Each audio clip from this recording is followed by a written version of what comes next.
Welcome back, everybody. Let's get right into chapter 2. Again, our book is Interpersonal Communication. And I mentioned our book does a little bit of repeating, and so that's what we're going to start with.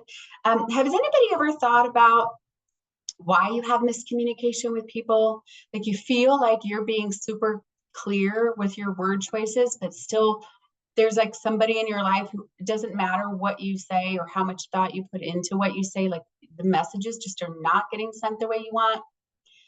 Even though I've been studying communication for, I studied it in college for about 8 years, and then also I've been teaching it for 24 years now. I still have that happen too. The good news is I kind of know how to pick the situation apart and maybe have a conversation about it, but it still happens. And so the good news is we're going to talk about some things today that might help you do the same. You might be able to figure out why that's happening and maybe, troubleshoot that a little bit. I'm going to preview our topics, but I also want to tell you, if you're keeping track, there are only 11 slides today for this particular topic. So you can count them down with me. This is number 2. So our topics that we're going to cover, we're going to talk about the purpose of interpersonal communication, the components of interpersonal communication. We're going to talk about a few different models of interpersonal communication, as well as the perception process and interpersonal communication skills that you can take with you. Let's see here. So it is not changing my slide. Let me try that. There we go. I don't know. I'm curious to know if anybody's ever heard of or seen Maslow's hierarchy of needs. If you are a psychology major or taken a psychology class, this probably has been introduced to you. And it relates to communication. But essentially, in this pyramid, we look at the basic needs of people.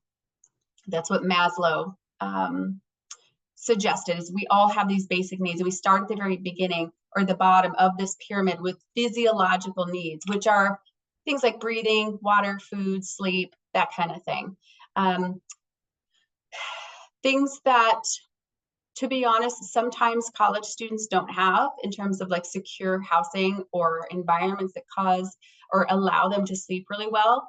And so Maslow would say when those basic needs are not met, we have a harder time getting to any of these next levels. But assuming those needs are met, then we start thinking about the next level, which is safety. Psychological safety, but also physical safety. And again, unfortunately, some college students are not in super safe environments. One time many years ago, I was planning a volunteer activity over at PBS, which is Channel 8 over at ASU. It's the free station. I love programs on PBS. I really do. If you watched Sesame Street as a kid, that was probably on PBS. In any case, we were doing a volunteer activity where we were going to be on phones answering for people who called in. And I had a student I hadn't seen from in weeks. And all of a sudden, she showed up on the day that we were going to go volunteer. And I was like, whoa, where have you been? What's going on? She goes, oh, I wasn't sure I was going to make it because I've been locked in a closet for several days. And I'm like, what are you saying? What? And she was like, let's not talk about it right now. Let's just go to this event. I really wanted to be here with you guys, and let's talk about it later. And of course, we unpacked that situation after the volunteer activity, because I'm like, what do you mean? It's not the first time I've ever heard that, but the way she said it just kind of caught me off guard. And it reminded me, this was probably like 10 or 12 years ago, but it reminded me not everybody has that. Assuming we do also have safety under control, then we can start thinking about that next level, which is love and belonging. This comes from all of the relationships in our family, or not just family, but friends, dating, all of those relationships. Maslow would say we have a need to both belong and feel love and give love. Maybe not everybody agrees with that, but I think a lot of research in a lot of different fields would say that there is that need. Has anybody seen the movie Love Actually? I seem to watch it around Christmas time. It's an older movie, but I'm older, and so that's why I share it probably. But it just reminds me, it suggests that love is everywhere, but also everybody needs love. Shout out to Love Actually, Hugh Grant. It's an older movie, as I said. Assuming that we have met some of those needs, because again, it's really hard to be thinking about love and belonging if those physiological and safety needs haven't been met, but let's say you feel some sense of love and belonging, then you can start thinking about esteem, self-esteem, achievement, respect for others and by others. This, I would say, the love and belonging and also the esteem is generally where our interpersonal communication skills are going to come into play. Sometimes we don't experience love or esteem because we're not clear with our wants and needs with other people. If you can believe that, sometimes it doesn't occur to us to just ask for what we want and need. And sometimes doing that makes the difference. I will say, you know, having worked for like 35 years now, I'm not doing the math very well, but a long time, you will gain respect from other people as you become better with your communication. As you become more competent, you will also gain more respect from other people. And then the very highest need, which is the place he would suggest that we sort of aspire to and feel most whole, is when we're able to have all these other needs met, and then we can thrive. We can be creative. We can have higher levels of thinking to do things like problem solving. We can accept facts and also maybe have critical thinking without prejudice. But also really, I think of self-actualization as like stepping into our greatness. It doesn't matter what age you are right now. We all have the opportunity to step into our greatness right now, because we all have greatness right now in this moment. It's just a matter of recognizing it. And I will, just a quick note too, if you are somebody who's watching this or listening and you're struggling with meeting some of these lower level needs, number one, you're not alone. Again, it's very common among college students at that age. And number two, our college has free counseling. Our counselors are amazing. It doesn't cost you anything. They can't necessarily do crisis counseling, but they can refer you to that. But if you just want to talk through something and problem solve with them to help get some of those lower level needs met, they will do that. And like I said, they're amazing. So I do recommend them. I also will always offer extra credit, 5 points of extra credit if you ever go see a counselor. They're not allowed to tell me what you talked about or how long you were there. They would just send me an email that tells me you guys met. You can spend 2 minutes with them, or you could spend, you know, whatever appointment time you make. I just do that to encourage you guys to check in. Even if things are great right now, I find that most students over the course of their college time have something that creeps up at some point, like if parents get divorced or they lose their jobs and they're about to lose their house, things like that. It's just good to have a relationship with counselors. Okay, so that's Maslow's hierarchy of needs. And again, as our needs are met, the better we can become better communicators. We're going to talk now about components of interpersonal communication, but really these elements are just of any communication. So if you've taken COM 100, the introduction course, these are the same elements. And I love this picture of this little boy on this screen. He's got his little fist like, I got this. In my mind, he's somebody who's like, I know how to communicate. I'm confident. But we have, and I'm going to give you an illustration on the next couple of slides. As I mentioned in chapter 1, when we think about the communication process, we're all actually referred to as communicators rather than sender receiver. Because when we think of ourselves as sender and receiver, it kind of suggests we're only doing one of the jobs at a time, but that's not possible. Even if somebody were sitting here with me right now and I'm doing the talking and that person's maybe listening, or if this was, you know, an in-class lecture, the nonverbals that they're giving me, or the sigh or the posture, all those things still communicate something, even though there aren't words being used. So we refer to the people who are communicating as communicators. The content that we decide to share is the message that we're sending.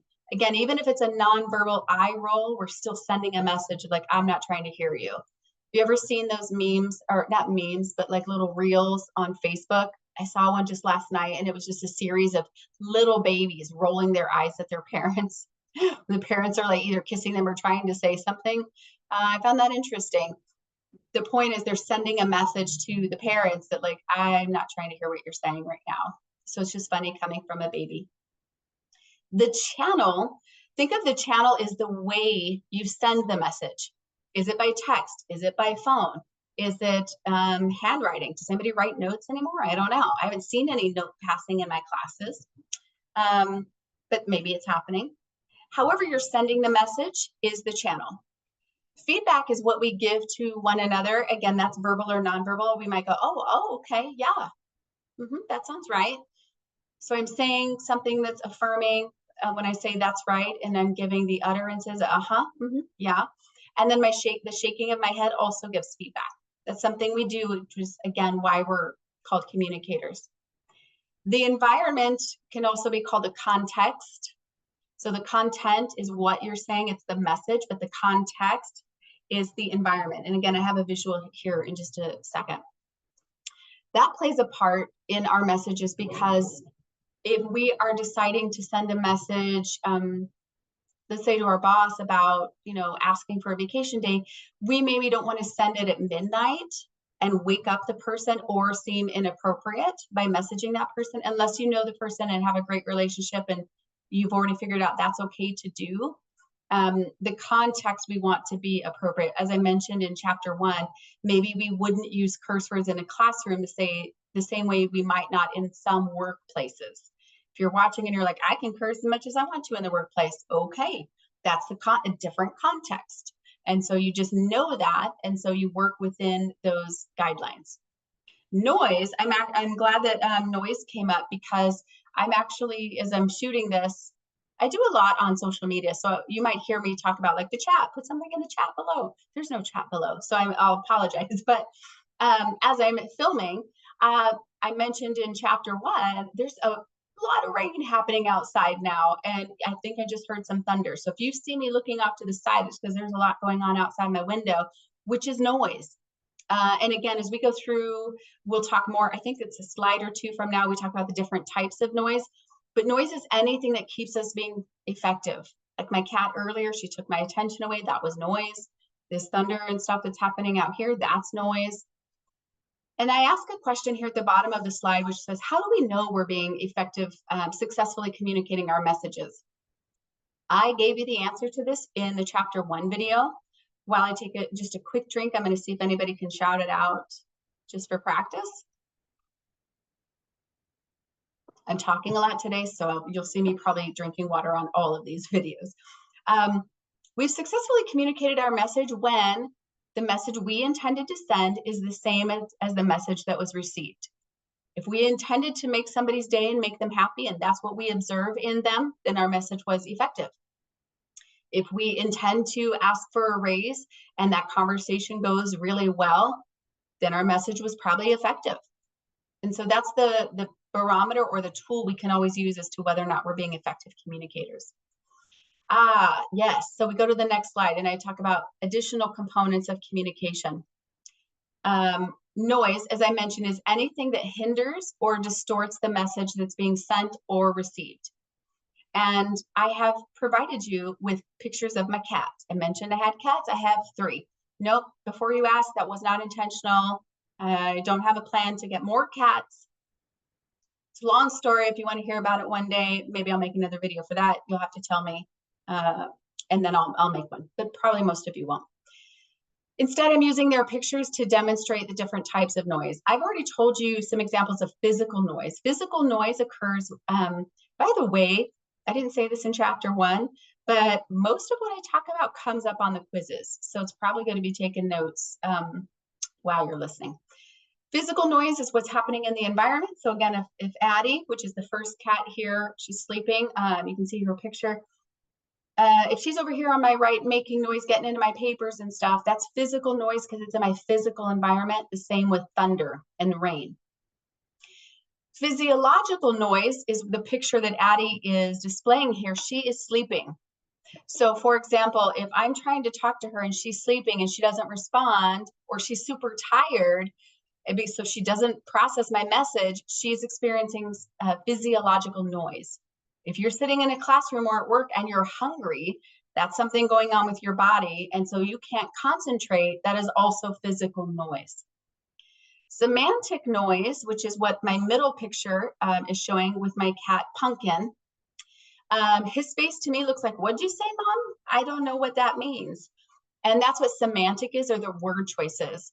If we are listening to a lecture and we don't understand some of the words that are being said, so the message is not getting through. That's called semantic noise. And then psychological noise is what you see from my cat Baby here. For those who know the movie Friday, you know a character named Debo, sort of like the neighborhood bully. That's her face almost all the time. In fact, when I first got her, I was a little bit scared of her because she had like a grumpy face. And I call her Debo because she tries to decide who can come up and down the stairs. Not me, but the other two cats. But her face always looks like she might be grumpy. And if this were a real person, and they were giving me what I thought was a dirty look, I might then respond with like, why are you looking at me like that? And they might have no idea they even were giving that facial expression. Maybe some of you can relate to that. As a younger person, when I would be out and about, I would still always be thinking, and my friends would be like, what's wrong? Are you okay? And I'm like, yeah, I'm just thinking. They're like, we're out at a club. What are you doing? Thinking. I'm like, I don't know. It's what my brain is doing right now. So ideally, we would be mindful because we don't want to create noise for other people and send the wrong message. And Miss Addie Pants heard me talking about her, so she's just come in, and I guess she's going to be on my desk pretty soon. If she is, my apologies. Okay, we transition now to the models of communication. The best way to think about these models without confusion is left to right. I'm going to talk you through the 3 different models. They're incomplete. The first 2 are incomplete, but this is the way, like a progression of time, how people used to think about communication. And so the first model that you see is called an action model. That is one directional communication from one person. We think of like a source, a sender, to a receiver. Well, that's incomplete, right? Because it says one directional. Well, of course, communication is not one directional. That would be like me talking to a wall. That's what it would look like. There's just no way to communicate back. People are not like walls, so that's an incomplete model. The next model, it at least thinks about there being, it's called the interaction model. It considers that there's maybe a second person involved, but sort of suggests that only one person communicates at a time. And so it's like, I'll send, like pickleball, I'll send and then you send, and then I'll send and then you send. But as we talked about before, that's not the way communication works.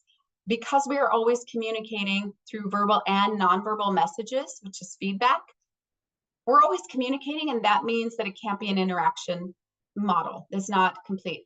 The most complete version is the transactional model, which says there's more than one person. We're both sending and receiving at the same time.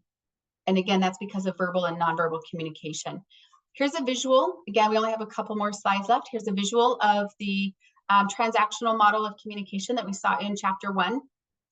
The interwoven circles you see here are meant to represent that communication kind of flows and it overlaps between the 2 people. We encode and decode messages when we're sending them. The message is the content we're sending. The channel is the way that we're sending it. And again, noise is anything that tries to keep that message from either being sent or received.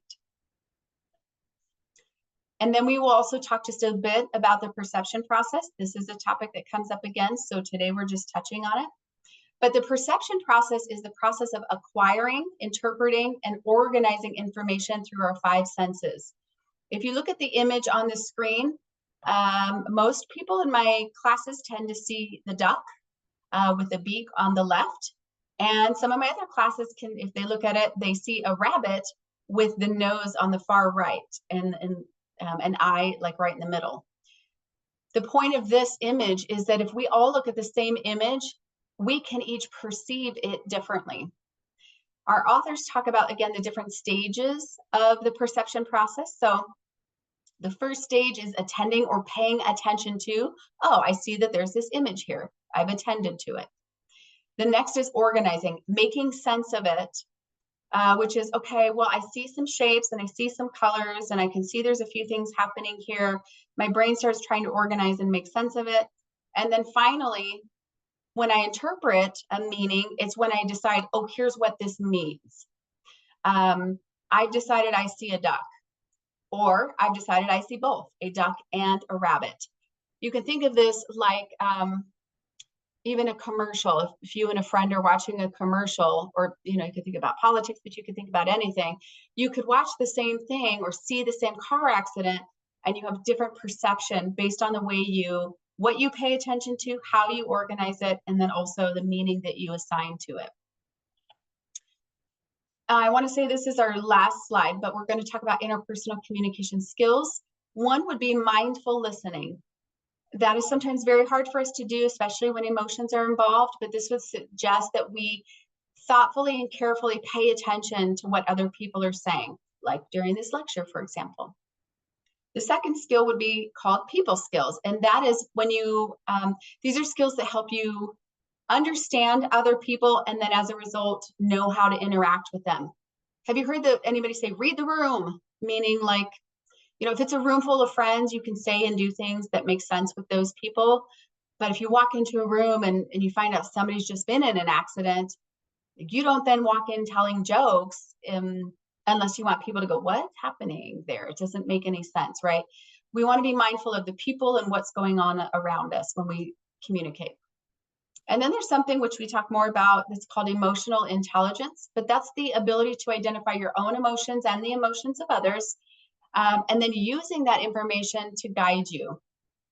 In my experience, I've met lots of students who seem to not be familiar with their own emotions. They don't even know that they're coming up or what they mean. So again, that's why intrapersonal communication is so helpful, because when we can be mindful of what we're thinking and feeling, we have a better chance of then communicating with other people. And when other people communicate with us, we have a better chance of understanding what they mean. So we do have one more. The other skill that we want to talk about was ethics, which is a set of moral values that each person carries through life. There are some common understandings of what ethics is. A lot of people will say ethics is what you do when nobody's watching. Meaning, do you still pick up trash? If you found money, would you keep it, even though you knew who dropped it? It's the moral judgments and values that we have. I'm bringing up the National Communication Association Guide for ethical communication, because this is a communication class. So just really quickly, they would talk about ethics as being truthful and also feeling like you have the freedom and allowing other people the freedom of expression, but also diversity. We are providing understanding and respect for other people, that we are taking advantage of, but also giving access to resource and opportunities. We are respecting individuality. When we are presented with degrading communication that uses communication to put others down, we condemn that. We would obviously try to express our pursuit of fairness. I mean, it's ethics, so fairness makes sense. Where necessary, you guys probably have this in some of your jobs, like if you are in a medical office, for example, you need to practice privacy and confidentiality. But this is also true of just friends. Maybe you don't repeat everybody's business. And then accept responsibility when it's applicable and appropriate, especially if you've done something wrong or you need to make amends. Those would be ethical decisions as well. Again, just to review, we talked about the purpose of interpersonal communication, components of interpersonal communication, models of interpersonal communication, the perception process, and also interpersonal communication skills. I hope that was helpful for you guys. Please let me know if you have any questions.